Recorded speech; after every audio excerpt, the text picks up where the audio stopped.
Welcome to the extra credits of Edward Berger's Conclave. I'm Trey. And I'm Kelsi. Okay, so I don't want to be hyperbolic to start today's movie review, but I'm going to be. Okay. Conclave is one of the most fun movie theater going experiences I think I've had this year. Agreed, yeah. And it feels like a return to form for a style and type of movie that just does not exist in theaters anymore. Yeah. You know, it feels like a return back to a 90s pulpy political thriller that would later become a TNT classic of the 2000s. Yeah.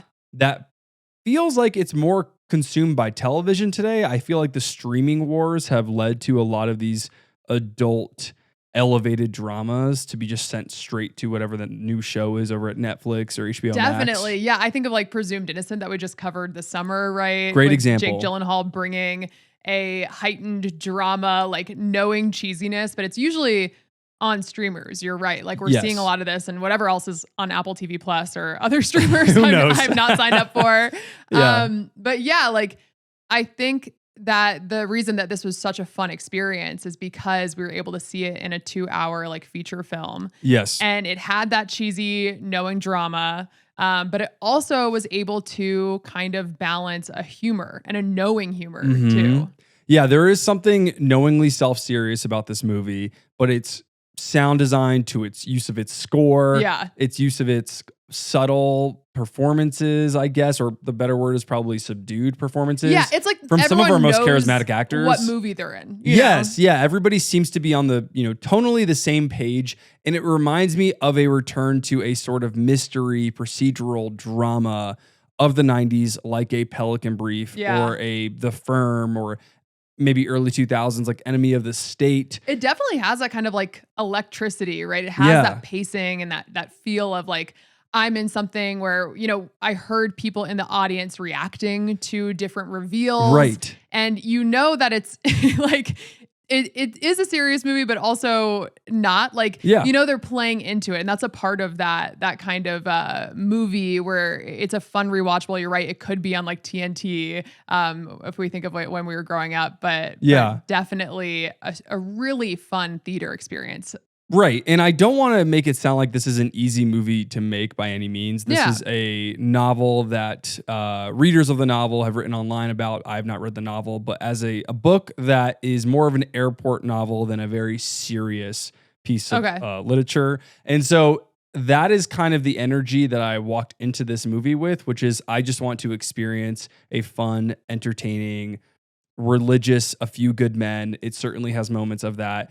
Also, A Few Good Men meets Mean Girls in moments. That's what it feels like sometimes. Or Succession, the way it's trying to be prestigey, but also trying to be like too far. Well, Succession's our favorite TV show ever. Succession, and it does have in as far as like knowingness, but Succession in as far as it's like we're doing Fox News but with Shakespeare, and this feels like we're doing the secretive melodrama of the Vatican but Shakespeare. Like that seems to be the kind of energy that they're going at this movie with. And I do feel like a lot of credit has to go to the director and his team, Edward Berger, for making this so cinematically electric, as you put it, and entertaining, and also this crossover with, I think, enough provocation to at least say provocation. And then also just the screenwriter for adapting this screenplay of a serious subject, but giving us that kind of more, elevated, compelling look at the Vatican's secretive world, while still keeping, again, that like thoughtful changing of an era in the church, or this like crisis of politics and faith and ideology in the church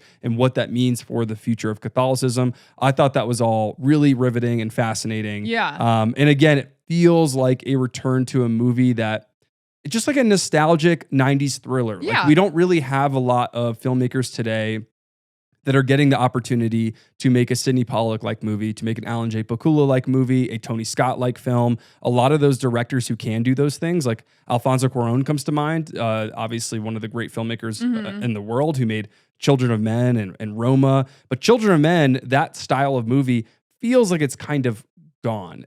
Aside from the dystopia aspects, like the adult drama that is trying to provoke really interesting ideas while being highly visceral and entertaining, like that feels like it's moved to streamers. And I believe Cuarón's working on like an Apple TV Plus TV series right now. With Cate Blanchett. Yeah, the legendary Cate Blanchett, who's working on streamers. So Conclave is a movie I highly recommend, just so this can, I mean, you'll have a great time.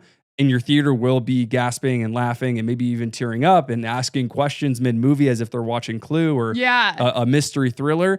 But I recommend seeing this if you just want adult dramas to return to theaters, because I feel like that's what people want right now. Yeah, it was definitely such a fun theater experience. So I'd go see it with a full crowd if you can while it's still in theaters. It will still be fun at home, but I do think it has that sort of like, not quite the level of Inception of asking like, where are they at right now? You know, but there was a playing along with the different investigation pieces of the movie. Also really emotional, performances in the movie that really landed, I think.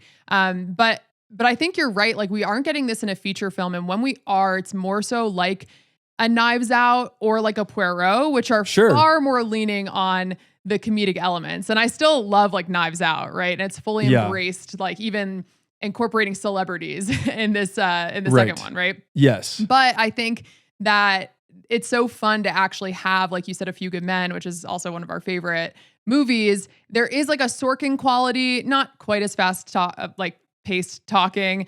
But there is that like talky drama that's really fun. And I really appreciated that not only was the movie just a really good time and the pacing was really awesome, and we were in just like enclosed rooms and feeling heightened tension in these mundane places. But it also ended up kind of challenging the audience by the end, I think. And it was kind of questioning institutions. Like you're saying, it's not necessarily this like kind of sanitized, simple trolley dilemma that we get in these kind of like moral leaning movies that are more like superhero genres, which we love Marvel, we love superhero, but I think there is more of a I'm glad that everyone's loving Conclave because it is also looking more so at like human contradictions at institutions, like, and it's still, a blockbuster. Yeah, it's certainly not groundbreaking in any means thematically, but it is holding this for like a general audience though, maybe. Yeah, I think, well, I guess I can say this. I think it is elevating the standards of adult movies right now. Like movies for adults. Like we had Challengers this year, Civil War. Well, that's why people love Dune too, recently. Right? I think. Yeah, sure. Dune or Oppenheimer recently. Like bringing back movies with just people talking in rooms and feeling like the stakes of the world. I guess in Oppenheimer that actually does matter. But like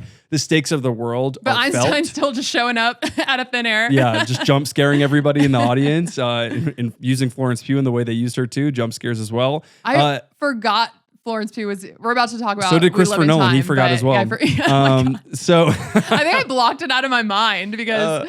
Okay. But no, I agree with everything you're saying. I guess I just really want to focus on this idea that we do feel like we are leaving a, let's say, sanitized superhero era. Yeah. Which feels good. As fans of the superhero genre across Marvel and DC, since Avengers Endgame, it does feel as if we are getting this really like continuation of a formulaic, conventional, maybe superhero industrial complex that is not really giving us much to chew on anymore and is starting to look like a little bit like copy and paste. The supply chain has gotten out of control a little bit. And I think this past year with superhero movies, it's been such a struggle and challenge to really find a one that's good enough to at least do a podcast episode on, and that's sad. That's a little tragic for people who are fans like us of these kinds of movies and stories. But what we could be seeing is, like I was saying, like an end of an era, like the 80s with action spectacles, entering into like a 90s cynicism that then transforms into a more kind of like realism. Like, can we do something to help our neighbors? And also that commentary fitting into a melodrama of sorts, like an Aaron Brockovich comes to mind, a Soderbergh-like movie. And it feels like we've lost that tone and that set of filmmaking, that form of filmmaking. And so it's really nice to see directors like Edward Berger, who this is a surprising outing from him because he had made a selection, like a great selection of German indie films throughout the 2010s, and then comes to the Oscars and a big box office return for what it did relatively with Netflix, only being in theaters for a short amount of time, for a few weeks, a limited window, with the remake of All Quiet on the Western Front, which I thought was a pretty great remake of a very challenging movie to remake because it's such an important anti-war film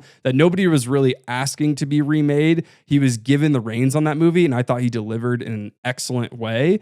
from the seat of my couch at home because we never had access to see it in theater. So even though it did well in its small return, one of my biggest gripes with that movie was nothing that I even saw on screen. It was the fact that I never got to see it in theaters. So I felt like a lot of the sound, right, has to do with that movie experience and wanting to see it in theaters. Yeah, the sound, a lot of insert shots, just like in Conclave, the use of the score that felt like it was a Blade Runner-esque synthy score in the middle of an anti-war film. It was a harrowing. It was a really cool tonal clash, I think, that we... Yes. Yeah. And he does that again here in Conclave, so I think he deserves a lot of credit and his team deserve a lot of credit for making something that feels like Tony Scott-styled movies are coming back to theaters. And they're not going to be stuck on TV shows, even though we're seeing Man on Fire, I think, getting remade into a Netflix TV series. Yeah. So that it feels like we're both at the end of that kind of style of movie, but then you have Conclave, which people are saying could be nominated for Best Picture, and it's going to make a ton of money at the box office. Although I will say, while I'm glad to see that, Conclave wasn't made into a limited series, I would definitely watch that. Like if we had voting at the end of every episode to keep us in, I would be so into that. Like a Succession process. Conclave. Yeah, I'd watch it, but it would make me sad. Like I would just want to think like, okay, well, can't we just have like a cohesive 2-hour like exciting drama instead of like elongating this? Well, that's because we obviously have a podcast and we cover movies, so we don't have time to like watch a full series, especially if there's like a drop off second episode or something. Yeah, it's really hard to stay back in, and also it's cool to have like a collective conversation with Conclave, like a water cooler kind of, movie experience. Right. And I think you left the review on Letterboxd, right? Like this is the best airplane. Yeah. This movie. Is the movie I hope airlines are like, we're just going to play Conclave every day for a year. We've made a collective decision for you all. Yeah. You're just all going to watch Conclave. That would be actually really cool if you had like a theater experience on the plane, but I agree. Yeah. Like, I think that this movie would be a perfect airline experience or even home experience where you're like, oh, I wish I saw that in theaters. Or like, you'd feel like turning next to someone and being like, this was a great movie. Well, to be honest, telling whoever you got off the flight. That was the feeling at our Alamo Drafthouse. We had an early screening to see this movie. It was a packed theater. Yeah. Again, it was a great experience. People were loud. They were sad. They were laughing. They were surprised. And then when we were walking out, everybody was like, that was really good. That was really great. Like the water cooler talk, if you will, was very positive. And it just seemed like people were thinking, wow, that was a really good Thursday night out or Friday night out, whatever, about a movie I didn't think I would connect with at all, because you are kind of you are gambling with a movie like Conclave. Like I wasn't super excited going into this because I didn't really know a lot about the inner workings of this conclave or the Vatican and Catholicism at this level. We're not religious, so that definitely had a part in that. But also you're taking a gamble because you could put those people off who do belong to that kind of identity and religion. They might not want to go see a movie that is speaking about how the church needs to progress and not regress. And that is an interesting conversation the movie is wrestling with throughout. And it uses some of our best character actors and lead actors like Ralph Fiennes to do that, which is fascinating. Yeah. Well, I think also it has like a wider appeal because it's including different like conversations and like politics and comments on institutions, right, into these character studies. And the reason I didn't think I would like it, and I was unexpectedly like surprised and happy that the movie pulled off, was the tension. In the trailer, it looked good, and I of course am seated for the actors, but I just didn't know if they'd be able to pull off that tension or if I would really like actually be invested. So I was so happy to see that it did. And I love that you said that it's reminded you of Mean Girls, because now I can't stop thinking about Ralph Fiennes, like his hair is full of secrets. Or lack of hair, I guess, for Ralph Fiennes' case. That's funny. I just remembered, because we're talking about like this kind of style of filmmaking, and I was looking the other day, like, what's Edward Berger up to next? Like he could do something that is absurd, strange, comedic. I'm like, that'd be cool to see him do a comedy, because I was thinking about Mean Girls so much. But was something announced? Something was announced, not a comedy, but I'm bringing it up because it is seriously like in our podcast lane. Like it feels like it was made for our show, which is a financial thriller starring Colin Farrell and Tilda Swinton. Wow. Which apparently the plot is that Colin Farrell has tons of gambling debts and he owes money to Tilda Swinton, who is chasing him around the world. And it's going to be released in theaters and unfortunately on Netflix after a limited release. That is amazing. I think excited for that. All Quiet on the Western Front, like, was obviously a very serious tonally with the subject matter and having like a kid, being drafted into war. But then when we get to Conclave, I really am excited to see what Edward Berger is like doing next in the comedy space, because I feel like it might be a serious tone like Conclave, but it might also have those comedic elements, especially when you have someone like Colin Farrell and Tilda Swinton who can really deliver in that balance. I mean, that's the reason that like Tilda Swinton is loved by Wes Anderson. She's so expert level at having this very serious stone face, but being so comedic. And then so is Colin Farrell, obviously, with like Banshees of Inisherin. Yes. So I'm so pumped to see that Tilda movie. was really funny in David Fincher's The Killer last year. So I mean, she obviously is a master at that specific style of acting. Yeah, I'm really excited. We've talked a lot about this in other episodes, but I'd love to see Rian Johnson hand the reins off to somebody else for the Knives Out franchise. So I guess that's what you want to call it, a franchise. But I would love to see like a series of Knives Out-esque mysteries. And Edward Berger really seems like a director that could do that if he wanted to. I want him to keep making these original story films. Let's have a remake of Clue, Yeah. They are doing that. I don't mind, Johnson doing like every Thanksgiving, I get to see a Knives Out. No, I guess I'm not complaining. Yeah, that is amazing. Okay, let's get into spoilers. So again, we recommend going to see this movie in theaters while it's out. I think it's wide this weekend. So it's a big recommendation from us. It's not one of my favorite movies of the year, but again, it is one of the best theater experiences I've had this year. And it'll probably find its way like into my top 15, maybe even top 10 by the end of the year. But it's not, there are too many movies with like, that are cinematically exciting and thematically deep for it to really get into that kind of higher tier. But I can't imagine that this movie could have a big Oscar run for what it's worth if people care about that. Yeah. Also doesn't really matter. All right, so spoilers. The film's premise follows the sudden death of the Pope, which sparks the cardinals of the world to kind of leave their branches, for a lack of a better word, and come to this urgent gathering for a conclave, which is a religious assembly, essentially. And their goal is to select the Pope's successor between 5 or 6 of the cardinals, really.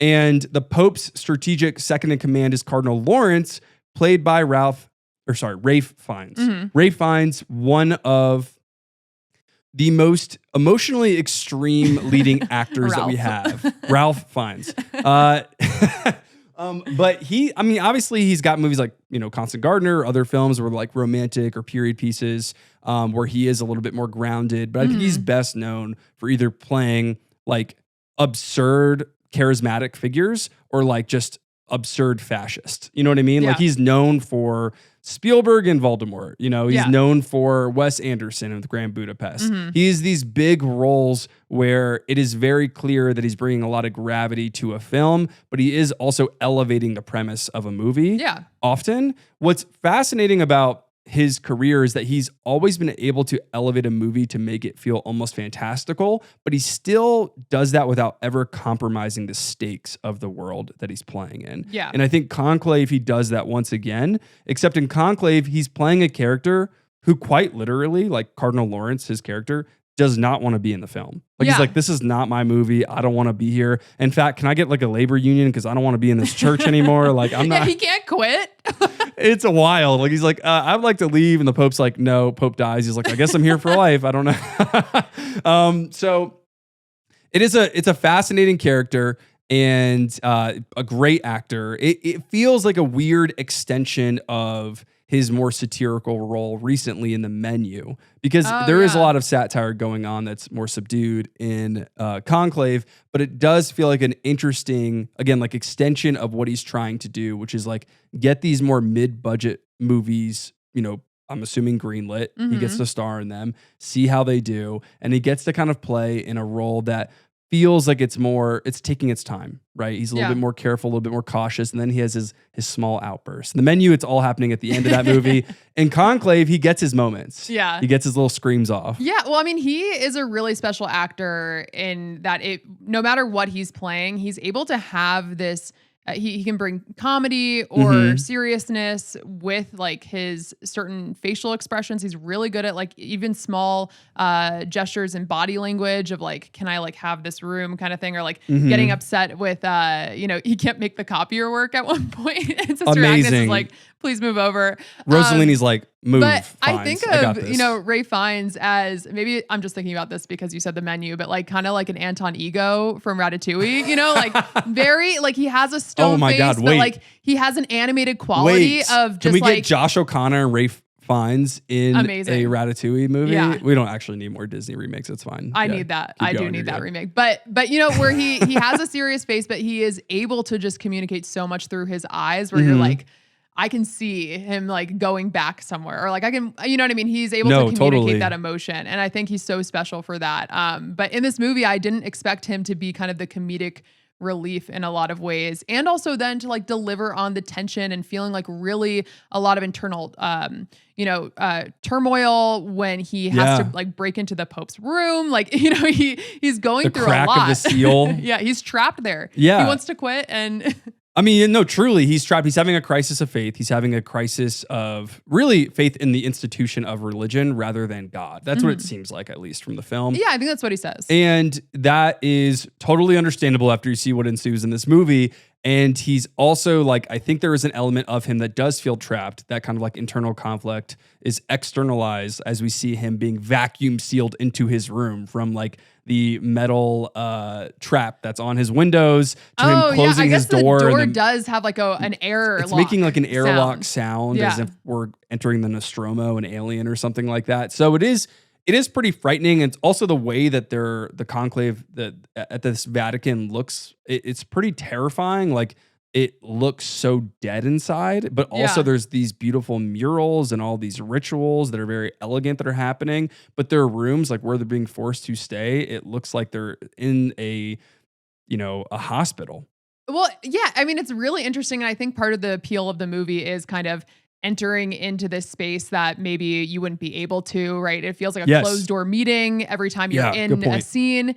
But you're right. Like it's really interesting to go throughout these different scenes with these men who hold so much power, like in this institution, but then are eating in like a cafeteria that's like very bare bones, like looks like maybe like a high school cafeteria or something. Yeah, it does. Right? Yeah. But then we're also, you're right, in this kind of, opulent church setting when they're doing the votes, but also when they're in these marble hotel rooms. I love how they like use a key card. There's like that modern element to keying in their rooms, but you're right. Like it does. I love the kind of airlock or feel, because it does feel it with the marble, the kind of the coldness. It does kind of lend itself to that procedural piece of the movie, but also it feels like they're almost in a crypt, right? Too.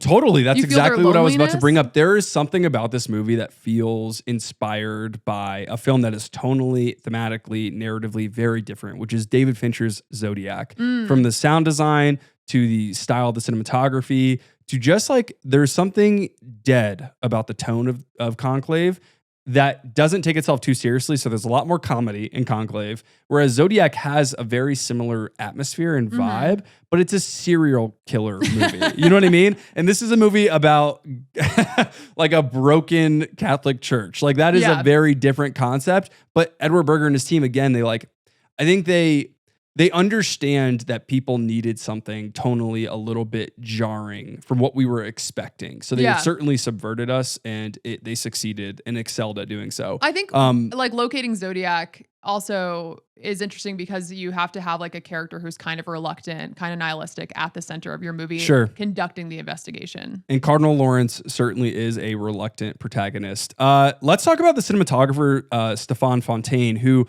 also shot Captain Fantastic, one of our favorite movies of the last 10 or 12 years. So he shoots a lot of insert shots of these Catholic rituals, which are, I assume, usually shrouded in mystery. Our Catholic listeners or religious listeners can let us know. But this movie felt like it was playing with the idea that the audience feels like they're being brought in to ceremonies that they would normally never have access to.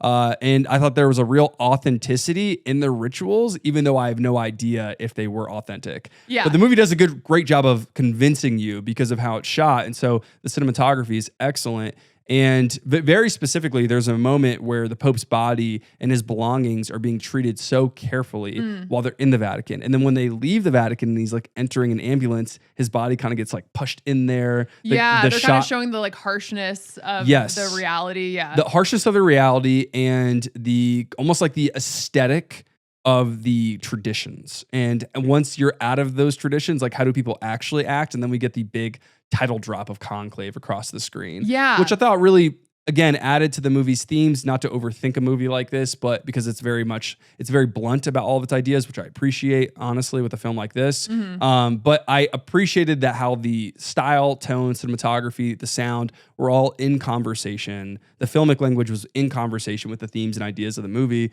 which was really cool. Definitely. I'll talk about that for my extra credit too.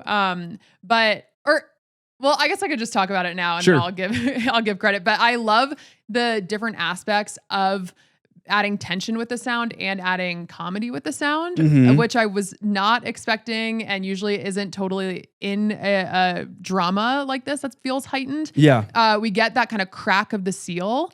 And I think they crack it like multiple times with insert shots. And that like basically red seal on the Pope's door when Ray finds it's like they're breaking a cookie or something, a cracker. Yeah. And that really feels like, oh, this is a big moment where he is breaking in and he is kind of like not doing something he would normally do. And he is having this like crisis of faith, but also wants the best person, I guess, for the job. And he's willing to like risk his reputation and like put everything on the line for that moment. You like feel the heightened of it from that crack. But also, there are really funny moments of like John Lithgow's shoes continuously squeaking on the floor. Yes. Which I noticed are so fun and purposeful. Or like when he's making coffee, the little beeps. Yes. Yeah. Yeah. They're being very meticulous with the sound mixing in this movie. I think there's moments where they're bringing their suitcases, their luggage into the Vatican and just like seeing the little wheels turn on the suitcases. Yeah. They're really kind of like trying their best to, I guess, reduce the mystery around these figures, the cardinals, like all the humanize, rituals, humanize people them. who have like power in this institution. Yeah, exactly, and really show the flaws of people. Like there's a conservative cardinal who we'll get into who is just carrying around a vape pen, and every time he's like kind of confronted, he's just in the corner vaping, and it's hilarious. They really don't make a whole big deal out of it. I don't think anybody like explicitly talks about the vape pen, but it is really funny. So yeah, there is a lot of time and effort and specificity in the way that this movie chooses to shoot some of the proceedings that, again, feel like they are hidden away from the public, like how the votes proceed throughout the film. Yeah, that felt Succession. That was fun. Very much so. And there was just a lot of reverence in the composition of the sets. So I really appreciate the filmmaking of this movie.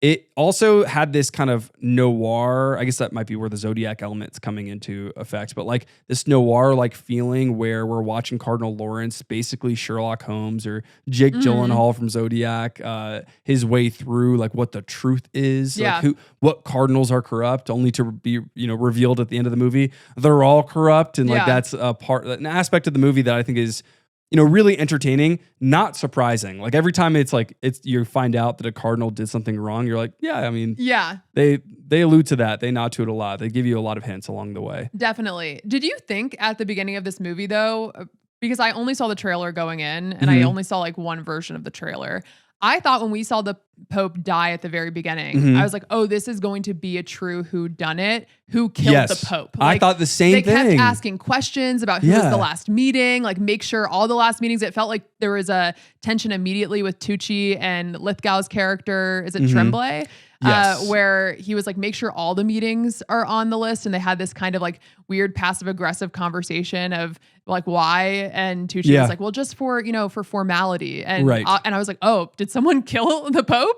That's what I thought throughout the movie too. But I think it actually went somewhere more interesting. Well, it did go somewhere more interesting. It still nodded to that idea of like overworking the Pope, which was like one of the, I guess, the sins of the cardinals, is that they were like maybe pushing the Pope too far, hoping that they could eventually become Pope themselves. So there's a little bit of like suspension of disbelief about like how bad some of these cardinals actually are. I do think that speaks to the movie's ideas though, because there's really one the villain of the movie is closed-mindedness. The villain of the movie is kind of like traditionalism. Is like certainty. Yes. And Ralph Fiennes' speech. Exactly. And they make those things explicit, again, which I appreciate in a film like this that is dealing with complicated ideas. So going back to the story, we have our lead character, Cardinal Lawrence, who, like we said, is having a crisis of faith, specifically with prayer in the institution that he is forced to work for. And he is starting to become more and more skeptical of how other cardinals are so assured in their faith. And he starts to find out, like, oh, they're so assured in their faith in this institution for political reasons, for reasons of wanting power. And basically, we start seeing this really smart dichotomy between the kind of small human ambitions of these cardinals with the kind of, again, big ideas of what the Catholic Church represents within the church itself to the cardinals, and then maybe from without too, right? We see a lot of like the grand murals within the Catholic Church, or the opulent Vatican, I guess, if you will. And that's all juxtaposed with these like small men and their petty with politics. them like sitting in these small auditorium chairs. Yes, making very big claims in order to get power. And really, it's only Stanley Tucci's character who addresses them till the very end, where we have a new cardinal introduced to the factions of cardinals who really tells them like it is. And so we're on Lawrence's side for most of the movie, if not all of the film, right up until the very end, because he is a reluctant character, because he doesn't really trust anyone. He doesn't want to maybe be also somebody who gets in the way of who becomes the next pope, but he certainly doesn't want to let anybody who is an ideologue, a populist, maybe a fascist, take on the role of the pope. And so the story's core tension lies in its main candidates, really, like who they are to become the new pope, and their clashing views of what values they have and the values they think the church should have moving into the next era. And our candidates are starting off with Cardinal Bellini, who is my favorite candidate of the actual candidates. I guess the core 4 or 5. That's Stanley Tucci's cardinal. Tucci, one of the most fun character actors working right now, and he is given a lot to do. He's given a really difficult character who has to be a seemingly progressive cardinal, the open-minded cardinal, who also very clearly wants power for purposes that, or maybe motivations are a little bit unclear outside of his own ethics. And we do learn more about what exactly those are toward the end of the film, which we'll get into. Then we have the next pope, which is Cardinal Ademi, who is played by Lucien Mamati, who is a Nigerian candidate. He is represented as someone as a maybe a little bit like a socially conservative, I guess is the best way to put it, cardinal, where he is, I think, revealed to be a homophobe at one point in the movie. And so the fear is that cardinals like him, there's another cardinal who we'll talk about, an Italian one in just a second, who is going to regress the politics of the church and how they have progressed since the last pope in this fictional film. And we also have, I think, who's the other guy? Who's John Lithgow's Tremblay. Cardinal Tremblay. This is the one we learned the least about, I believe. I think for a reason, right? Because we have to be kind of confused about what he ends up doing when he basically bribes, is what we kind of learn, different people to vote for him even before the Pope's death. And then also there's supposed to be kind of a mystery around, did the Pope ask him to fly the woman out? That's right. And I think we could leave the movie thinking like, yes, the Pope did ask him, but maybe he shouldn't have done it, or he just did it on his own. So I feel like we have a little bit of mystery because he is ultimately like the second shoe to drop before we go into the rest of the movie. Okay, well, if Tremblay's not going to be there, and it's him and Tedesco, I guess, right, as the two major candidates, then who's it going to be? Like, right, which reminds me, I should go back to the Nigerian cardinal really quickly. The actor, Lucien Mamati, does a wonderful job because he's given a really complicated character to portray, because there is a large emotional reveal in the movie between this cardinal and Ralph Fiennes' character, which I think is one of the saddest moments of the film, where the actor has to kind of, I guess the actor has to play a sympathetic figure at this old age, while something maybe more nefarious is being revealed about him, though you're not quite sure the stakes of the situation until like a little bit deeper into the conversation. It feels as if Ralph Fiennes is about to tell him that he can no longer run to be the Pope, but he is not telling him that he is making that decision. He is telling him, because of the aesthetics of what had just occurred with another one of the nuns, that this does not look very good for you. We learn that that is a plant situation.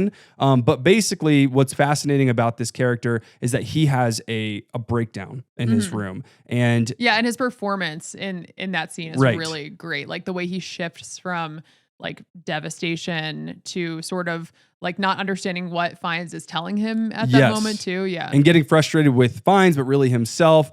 And the actor has a really tough job because he has to balance the kind of judgment of his own character with a past relationship he had 25 years ago with the sympathy of this character and what he must have gone through as a Black African man in the Catholic Church who's probably been vying for his own position as a cardinal for decades. And so like there is a lot of nuance that is actually pretty powerful in this scene that is not explicitly said, which I appreciated. In a film that is very on the nose about most of its ideas, I think that this is actually one of the more interesting moments of the movie that leaves a lot to talk about that isn't actually, being said, luckily. Yeah, I mean, I think it does more than I would expect with this kind of like thriller, kind of surface level, pulpy movie, where it does like allow characters to have these emotional moments and characters to have these connections over like complicated things. I mean, obviously it was revealed that there was like a power dynamic with the relationship that he had with the nun. Right. And then also like, it's probably a win that none of these men ended up being elected, right? Because like he is homophobic.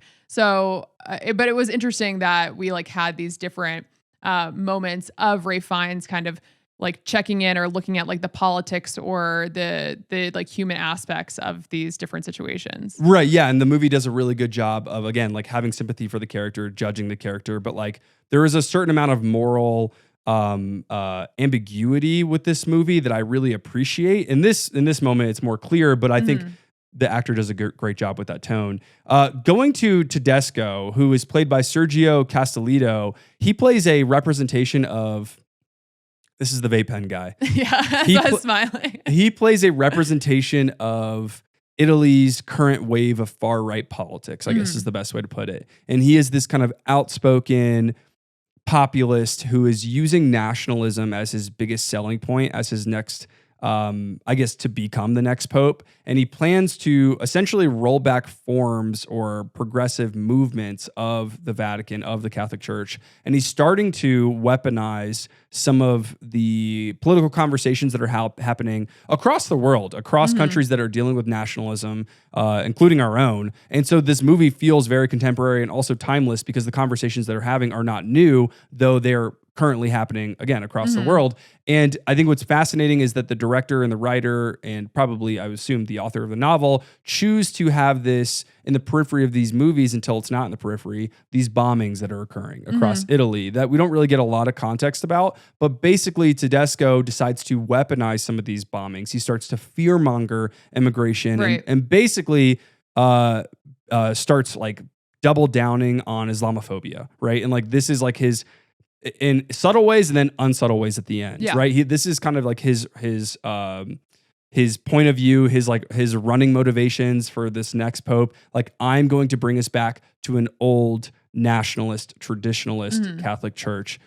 Which is why Tucci says like this is actually a war and you have to pick a side to Ralph Fiennes. Which I appreciated. That was one of the only like Sorkin-esque points of this movie. Written. Yeah. But it's Tucci and I'm like, Tucci. Yeah, you did it. You're right. It is. It's a culture war. You're so right, Tucci. Like Tucci's doing a great job of like delivering some very cheesy lines. So that's true. Yeah. And so these are all the main players who all seemingly have different ideological perspectives that, again, mirror what's going on within the Catholic Church today, but also mirror what's going on across countries really since like the 2010s, especially in 2016. And we also have a new cardinal, somebody we've not talked about, a first-year Mexican cardinal who had been working within the Middle East, spreading Catholicism across Arab countries, which feels as if it's going to be the complicated commentary of the movie. Like when that when that man was announced and revealed and what his job was, I was like, is this going to get problematic? Like, is it going to be a little bit like, I think, contrived and then maybe even contradictory of what it's trying to say about becoming more inclusive as a church? And this character does a really good job of basically calling the cardinals out on their ignorance without being in their face as Tedesco is, or some of the other cardinals are. And so we'll come back to him in a little bit because that actor is wonderful and he's actually getting my extra credits today. Okay. So Ralph Fiennes Lawrence basically has a dedication to Tucci's character, Bellini.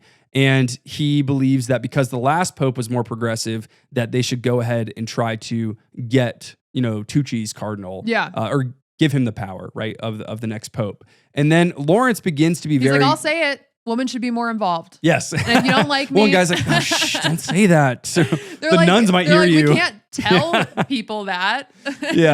Meanwhile, Sister Agnes in the shadows is like waiting for her turn. Yeah. That's why this movie, it does something, ultimately to challenge the general blockbuster kind of thing that we're expecting, but obviously it can't really. It challenges that much. Conventions. It challenges traditionalism. It challenges ignorance. It challenges ethnocentrism. And then when it comes to gender, it's like, we're going to do a little bit. We're going to give Rossellini like a really funny curtsy that we'll get to. Great, and it's an amazing curtsy and it's an incredible scene. But certainly what this movie is trying to do it shows you how much work the church probably has to do in regards to gender and the patriarchy of it all. And this movie does touch on that at the end.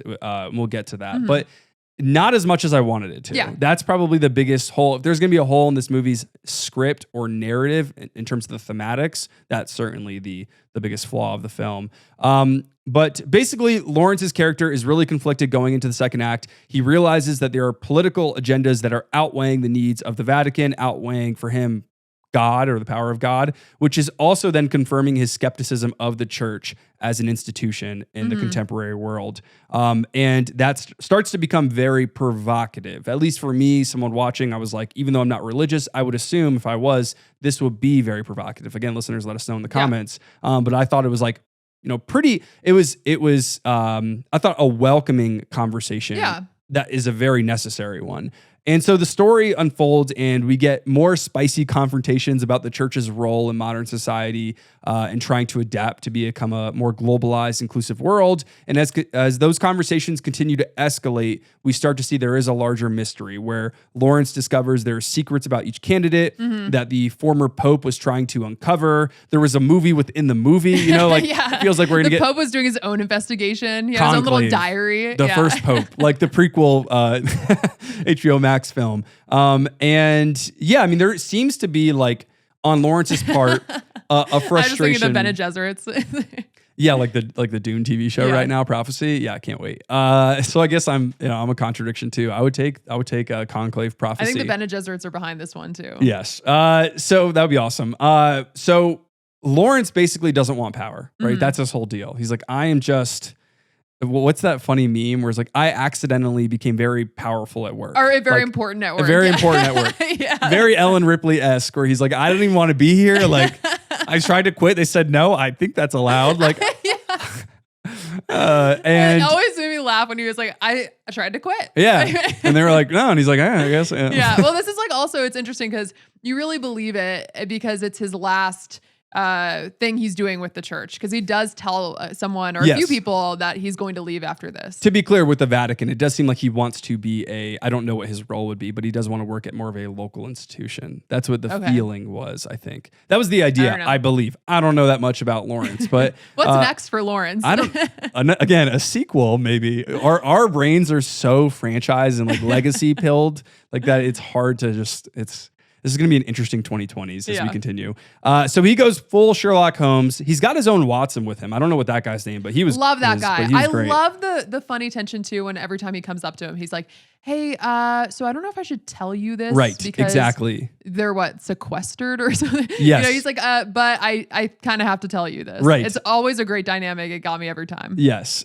So he learns that some of the cardinals have attempted to steal money. Some attempted to overwork the Pope. Some attempted to cover up past affairs, like the one we were talking about with the Nigerian cardinal. And Lawrence's crisis of faith, again, is a crisis of religion, ideology. And this is like where we get one of the big filmmaking moments of the movie, where his awakening is literalized, where we see this massive explosion take place as he's about to vote for himself, I believe, as the next pope, as he's up against Tedesco. Yeah. And this is where I think he feels like he was just, they don't say it, but like God spoke to him. Right. Right. And this is supposed to be an awakening for him, I guess. And so this is where he goes full Jerry Maguire.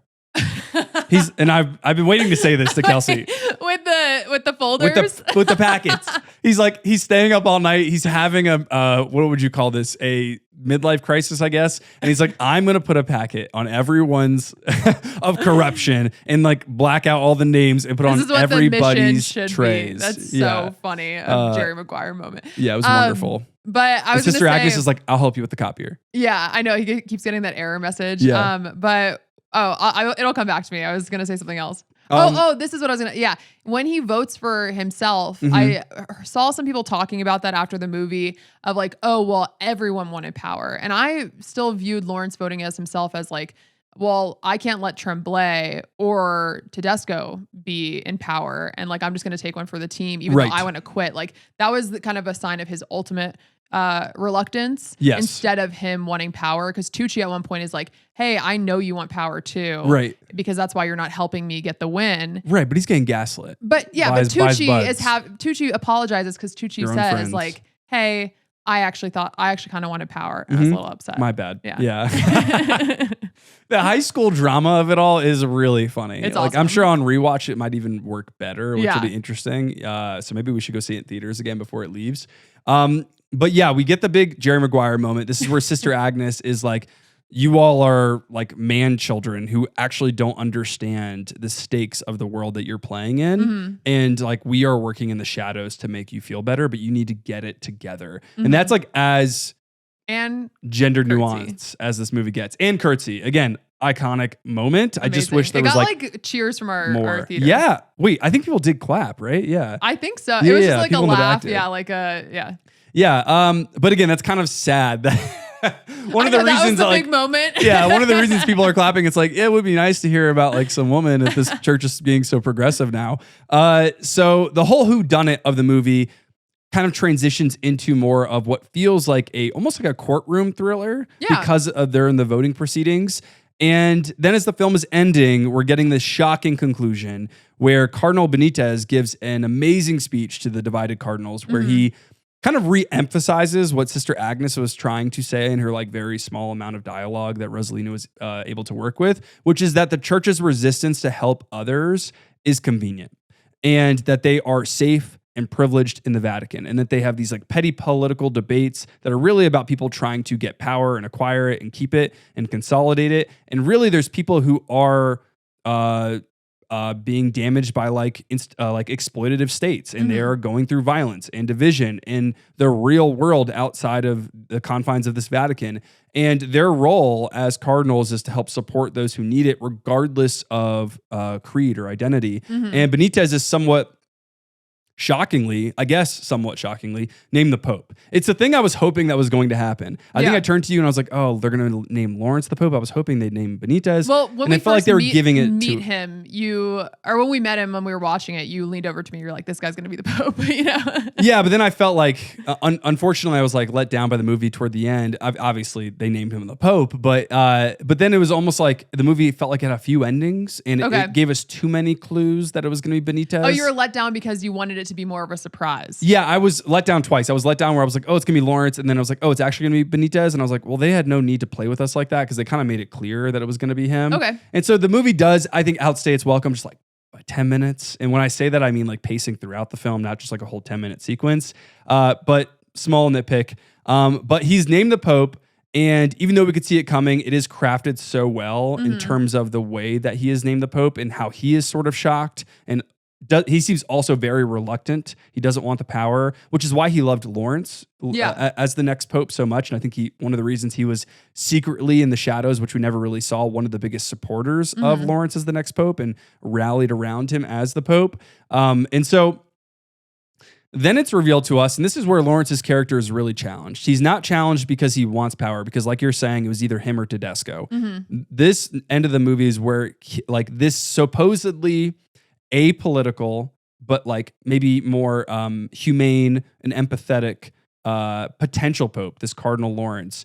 This is where his own kind of bias is really tested at the end of the film, when it's revealed that Benitez is intersex. And this is a fact that the former pope kept quiet, and Benitez calmly, and the actors are wonderful here, and I can't wait to talk about him, explains to Lawrence that God made him as he is, and that he can actually become a symbol for the church to progress, to challenge gender binaries and patriarchy. They don't say any of that, but it's suggested, and it's suggested pretty like on the nose. And so he's basically saying like, do not reveal this to the other cardinals, because what I can do is I can become a symbol for the church to become better, to become more inclusive, to become more what it was supposed to be, like accepting. If Lawrence did say something, then he wouldn't be able to become pope. Yeah. Right, exactly. And so he takes the name of Pope Innocent. And again, this movie is on the nose. It is elevated. It is cheesy sometimes, especially with like the way it's so political in a funny way, but also like in a really self-serious way, but it's repetitive in the ways that it's political. But these are moments at the end of the movie. I teared up, like I got teary-eyed multiple times in the movie, but this is the moment at the end of the film where Benitez is really like trying to almost, he has to be sympathetic with the prejudice of this man. And that was really tragic to watch. And the way you could tell that this character has done this multiple times, probably to people in the church throughout his lifetime as a cardinal, was deeply devastating. And I think that the actor, this is what I want to give extra credit to, Carlos Diehz, is the reason why this performance works so well, because it is well written. But what this actor does is wonderful to convey this like calm, kind, composed demeanor, literally playing a like neo Jesus like Christ like figure was really compelling.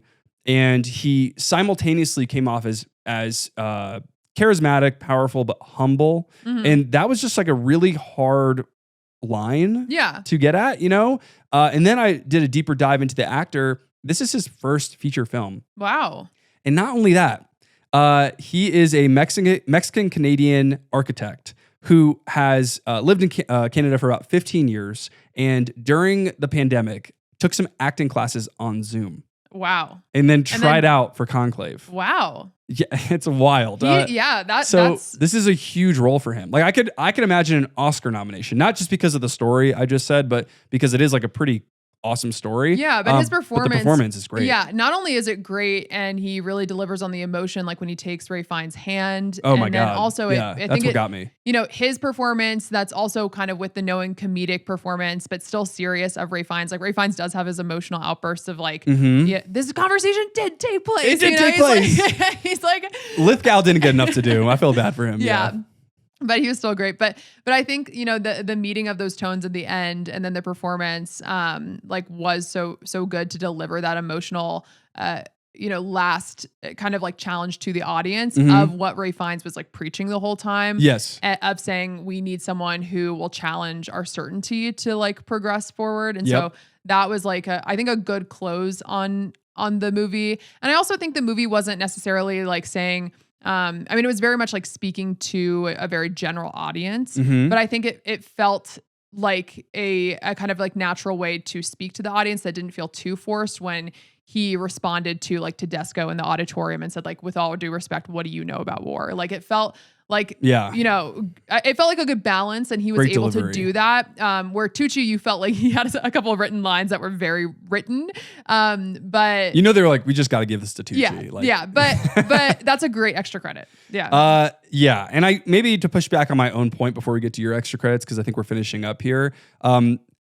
There is obviously a lot of sanitizing of the consequences of religious and spiritual absolutism going on in this movie. And that is not like a major criticism of the film. I do think it elevates the standards for, let's just say, like religious dramas, I guess. But this is certainly not, it doesn't have the same stakes as something like Spotlight, which takes itself very seriously at the end. Like where it like labels all the churches. This is definitely still in blockbuster territory. Yes, like thriller, airport novel territory, fun time at the movies with like a little bit of substance. Right. But it does challenge like ethnocentrism, nationalism, hate speech. Like it challenges things that unfortunately are very commonplace across our most political institutions and different parts of the world. And I do think that is like pretty amazing and an entertaining pulpy thriller like extra this. Credit then, yeah. It does. What do you got? My extra credit goes to Ben Baird, who did the sound design. Yeah. Because again, I loved the crack of the seal. Also, it was like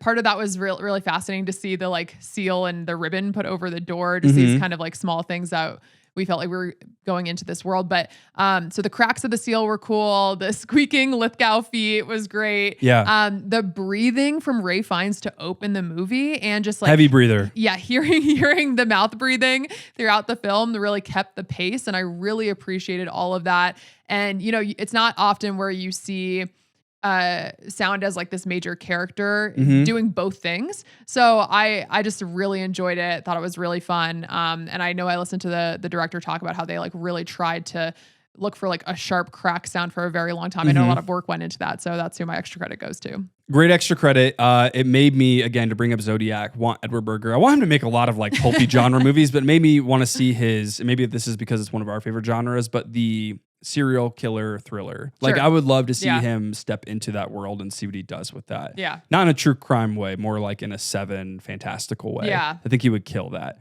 All right. That was the extra credits of Conclave. You can find our podcast on YouTube if you're watching at home, Spotify, Apple, anywhere where you listen to your podcast. Please don't forget, if you enjoyed this conversation, go ahead and like this video on YouTube. Subscribe if you want to hear more reviews like this one. You can also rate and review us on your podcast platforms. You can leave a comment in our YouTube comment section about what you think deserves extra credit about Conclave.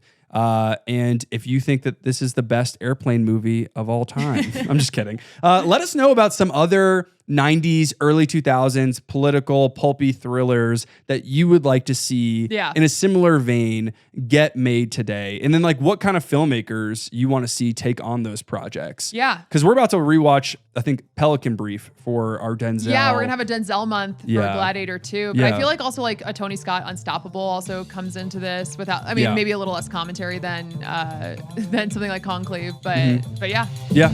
Okay. All right.